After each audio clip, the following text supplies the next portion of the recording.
হযরতে আবু বকর রাদিয়াল্লাহু তাআলা আনহু চিৎকার মেরে বলতেছেন, মা, আমি মুসলমান হয়েছিলাম, অনেক জেনে বুঝে মুসলমান হয়েছি। মুহাম্মদের কথা আমি জিজ্ঞেস করেছি, এটাও জেনে বুঝে জিজ্ঞেস করেছি। তামাম দুনিয়ার মানুষেরা যদি এক সাইড হয়ে যায়, তামাম দুনিয়ার মানুষেরা যদি একদিকে হয়ে যায়, আর যদি ঘোষণা দেয়, আবু বকর তোমার সাথে আমাদের কোনো সম্পর্ক নাই, মুহাম্মদকে যতক্ষণ পর্যন্ত না ছাড়বা ততক্ষণ পর্যন্ত তোমার সাথে আমাদের কোনো সম্পর্ক নাই। ও মা, শুনে নাও, মা শুনে নাও, তামাম দুনিয়াকে আমি ছাড়তে রাজি, মুহাম্মদকে আমি এক মিনিটের জন্য ছাড়তে রাজি না। ও ভাই, এটা হলো নবীজির মহব্বত। উম্মে খায়ের রাগ হয়ে গেলেন, ছেলেকে বলি একটা, ছেলে বলে আরেকটা, ওরে খানা খাওয়াবো না, ঔষধও খাওয়াবো না।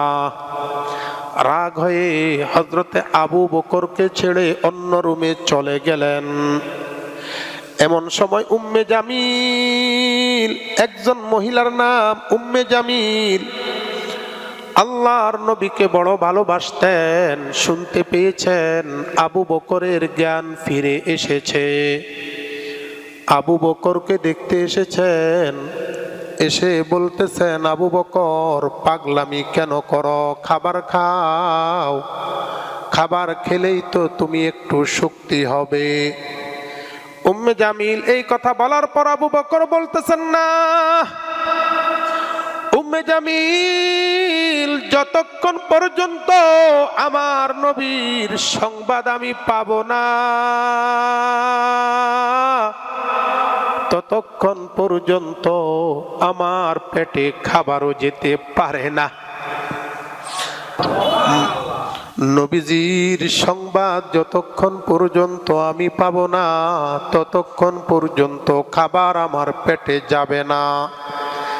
উম্মে জামিল পাগল হয়ে গেলেন, কি করবেন? এই জন্য আবু বকরকে বলতেছেন, তাহলে আমার সাথে চলো। আবু বকর দাঁড়াতে পারতেছেন না। উম্মে জামিল পাশে দাঁড়ালেন। আবু বকর এক হাত উম্মে জামিলের কাঁধের উপর রাখলেন, আরেকটা হাত উম্মে খায়ের তার মায়ের কাঁধের উপর রাখলেন। এইবার রওনা করেছেন নবীজির দরবারে, নবীজির কাছে যাবেন। আল্লাহর নবীকে দূর থেকে যখন দেখা যাচ্ছিল, আবু বকর মনে হয় যেন একটা মা সন্তান হারিয়ে ফেললে 2-3 বছর পরে পাইলে যেরকম খুশি হয়, আবু বকর মনে হয় যেন আল্লাহর নবীকে দেখেই সেই রকম আবেগ আপ্লুত হয়ে গেছে। আবু বকর আল্লাহর নবীকে দেখে কাঁধের মধ্যে হাত, বারবার হাত বাড়াচ্ছেন। মনে হয় যেন যদি ডানা থাকতো তাহলে সবাইকে পার করে তিনি ডানা দিয়ে উড়ে উড়ে নবীজির কাছে গিয়ে পড়তেন। তাড়াতাড়ি হযরতে আবু বকরকে আল্লাহর নবীর কাছে নেওয়া হলো। আল্লাহর নবীর কাছে যায়া আবু বকর মাথাটা ফেলে দিয়েছেন।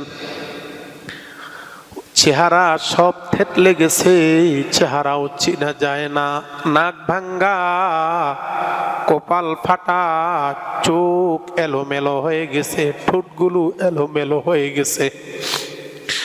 আল্লাহর নবী দেখে আবু বকরকে বলতেছেন, আবু বকর পাগলামি কেন করো? আল্লাহর নবীর কথার জবাবে আবু বকর বলতেছেন, নবী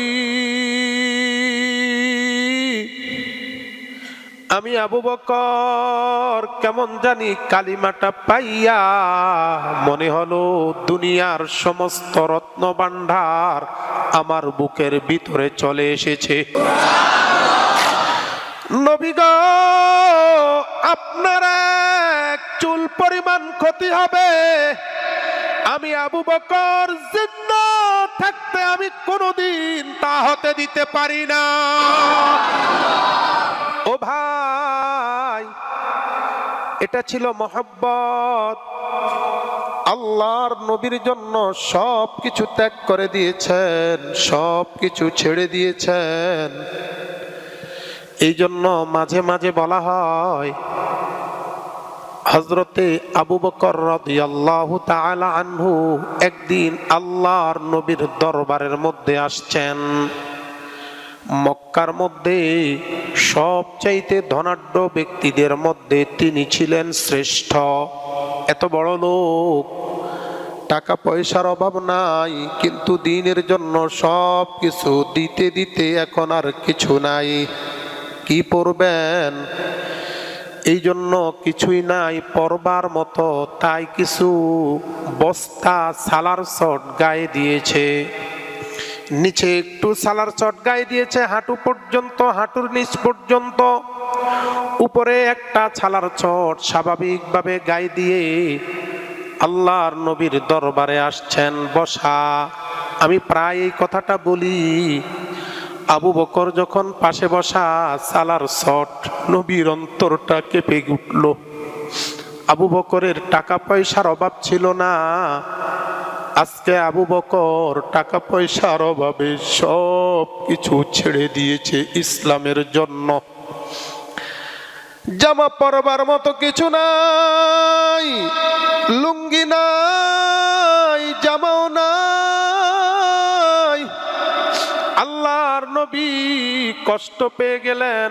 এমন সময় হঠাৎ করে দেখলেন হযরতে জিবরাইল আলাইহিস সালাতু ওয়াস সালাম আল্লাহর নবীর দরবারে উপস্থিত হয়ে গেছে। আল্লাহর নবীর দরবারে উপস্থিত হয়েছেন স্বাভাবিক ভাবে না রে ভাই।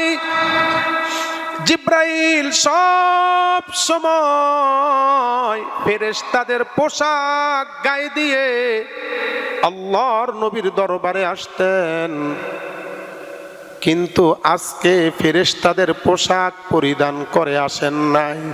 আল্লাহর নবী তাকায়া দেখতেছেন জিবরাইলের গায়ের মধ্যে বস্তা।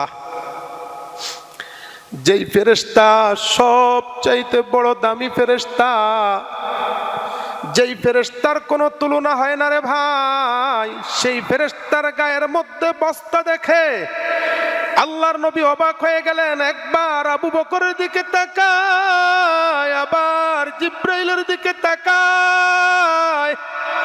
তাকায়া দেখতেছেন আবু বকরের পোশাক যেই রকম, স্বয়ং জিবরাইলের পোশাকটাও সেই রকম। আল্লাহর নবী জিজ্ঞেস করতেছেন, ভাই জিবরাইল, তোমার এই অবস্থা কেন? এইবার জিবরাইল বলতেছেন, কেন বুঝেন না? ওই আবু বকরের দিকে তাকান। আল্লাহর নবী আবু বকরের দিকে তাকাইলেন। এইবার জিবরাইল বলতেছেন, আরশ আযীমের মালিক আবু বকরের এই অবস্থা দেখেছে। আবু বকর বড় লোক ছিল, মক্কার মধ্যে সবচাইতে ধনাঢ্য ব্যক্তি ছিল, মক্কার মধ্যে সবচাইতে বড় ব্যবসায়ী ছিল। সব ইসলামের জন্য দিয়ে দিয়েছে, এখন পিনবার মতো কোনো কিছু নাই। বস্তা পিনছে, বস্তা পরিধান করেছে, এই জন্য আমার আল্লাহর কাছে বড় সুন্দর লেগেছে। আমার আল্লাহ খুশি হয়ে আরশে আযীমের চারপাশে যতগুলো ফেরেশতা আছে সমস্ত ফেরেশতাদেরকে বলেছেন, ফেরেশতারা আবু বকর বস্তা গায়ে দিয়েছে, তোমরাও বস্তা গায়ে দিয়ে থাকো। ও নবী, এই জন্য আমিও বস্তা পরিধান করেছি। আবু বকরের কাজটা আমার আল্লাহর কাছে বড় ভালো লেগেছে। এই জন্য আমি মাঝে মাঝে বলি, কাল কিয়ামত দিবসে আমার আল্লাহ হযরতে আবু বকর রাদিয়াল্লাহু তাআলা আনহুকে সব চাইতে বেশি সম্মান দান করবেন। কেমন সম্মান? আহলে সুন্নাত ওয়াল জামাতের আকীদা হলো উম্মতের মধ্যে নবীর পরে উম্মতের মধ্যে সব চাইতে বড় দামি মানুষ হলেন আবু বকর। সুবহানাল্লাহ। সব চাইতে বড় দামি মানুষ হলেন আবু বকর। আল্লাহর নবী বলতেছেন, কাল কিয়ামত দিবসে ইসরাফিল আলাইহিস সালাম যখন ফুঁক দিবেন, ফুঁক দেওয়ার পর সর্বপ্রথম জমিন থেকে আমার আল্লাহ আমাকে উত্থান ঘটাবেন। আমি সর্বপ্রথম আমার রওজায়ে মুবারক থেকে উঠে যাব। আল্লাহর নবী বলতেছেন, আমার পাশে দ্বিতীয় স্থান হিসাবে হযরতে আবু বকরকে আল্লাহ রাব্বুল আলামিন উঠাবেন। তৃতীয় স্থান ৩ নম্বরে আমার আল্লাহ হযরতে ওমরকে উঠায়া দিবেন। এইবার আবু বকর ডান দিকে আর হযরতে ওমর বাম দিকে। দুইজন যাবেন দুই পাশে। কিসে দিয়া যাবেন? ওনারা কিন্তু গাড়ি হাঁকায়া যাবেন না। নবীজির তৎকালে যেই সোয়ারি ছিল সেই সোয়ারি দেওয়া হবে। সুবহানাল্লাহ। সেই সোয়ারি পরিধান করে যাবেন। হযরতে আবু বকর ডান দিকে একটা সোয়ারির মধ্যে থাকবেন, হযরতে ওমর বাম দিকে একটা সোয়ারির মধ্যে থাকবেন, মাঝখানে আল্লাহর নবী। এমন সময় আমার আল্লাহ ডাক দিবেন, আমার বেলাল হাবশী কোথায়? বেলাল তুমি কোথায়? আমার আল্লাহ রব্বুল আলামিন তখন বেলালকে পাঠিয়ে দিবেন। ওই যে কালো মানিক, কালো আর কালো। দুনিয়াতে কোনো দাম ছিল না রে ভাই।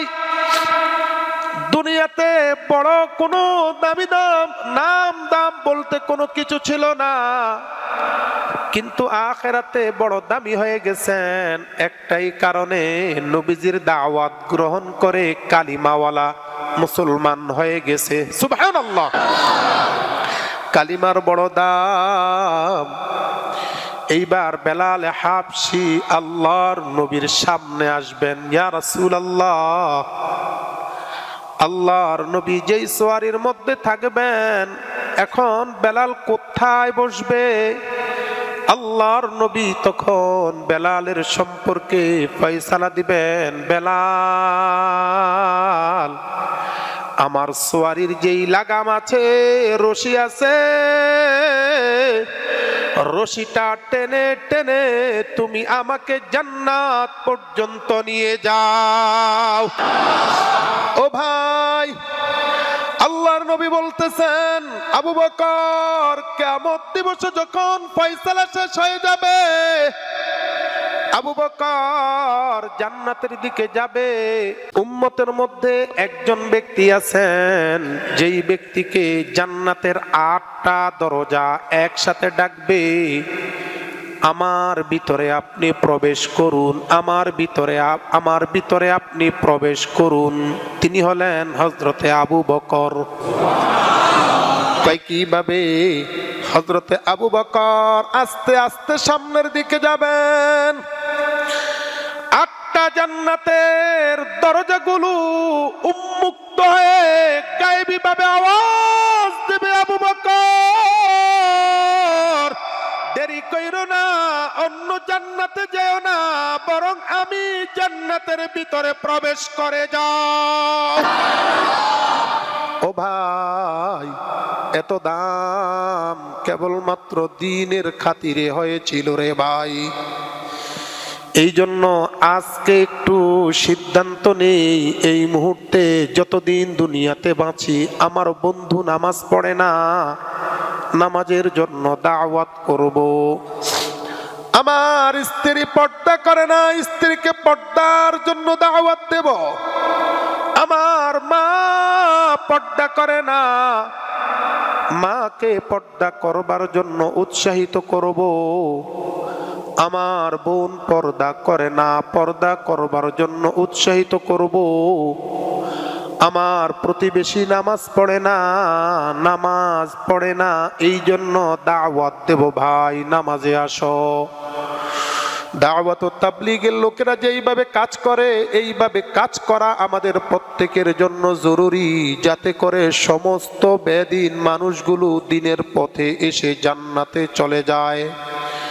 এই জন্য আজ থেকে একটু সিদ্ধান্ত নেই, যতদিন বেঁচে থাকবো ততদিন পরিচিত অপরিচিত বন্ধু বান্ধব পাড়া প্রতিবেশী যারা আছে তাদেরকে দাওয়াত দেব। রাজি আছেন? রাজি আছেন? আল্লাহ তুমি আমাদের সবাইকে দ্বীনের পথে সকলকে দাওয়াত দেওয়ার তৌফিক দান করো। আল্লাহ তুমি আমাদের সবাইকে বেশি বেশি তোমার দ্বীনের দাওয়াত দেওয়ার তৌফিক দান করো।